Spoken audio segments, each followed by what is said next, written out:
لقمان خیلی آدم عظیم القدری بوده. یه سوره در قرآن به نامشه. ایشون یه روزگاری برده بود، از مردم سودان مصر بود و سیاه پوست بود و قیافه ای نداشت. گرفته بودنش به غلامی، پیش یه اربابی کار میکرد. یه روز یه خربوزه نوبرانه برای ارباب آوردن. ارباب علاقه‌مند به لقمان بود. لقمانم دنیایی از ادب، کرامت، شخصیت و عظمت بود در عین برده بودن.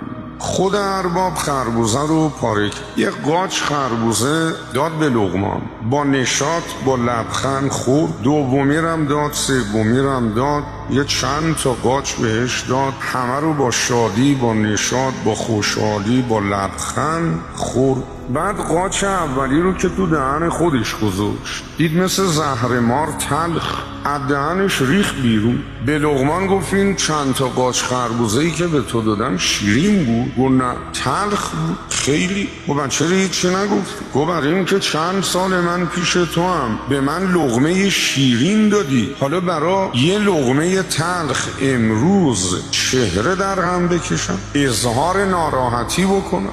احسان خدا نسبت به تک تک ما دائمیه، ولی من یه مقدار عجول و کم ظرفیتم، به یه بیماری، به یه سردرد، به یه دندون درد، به یه مشکل مالی که میخورم، مستقیما از پروردگار گله من میشه که تو توانایی، تو قدرت بی‌نهایتی، چرا نگاهی به من نمی کنی؟ چرا منو بچه دار نمی کنی؟ چرا گذاشتی بچم بمیره؟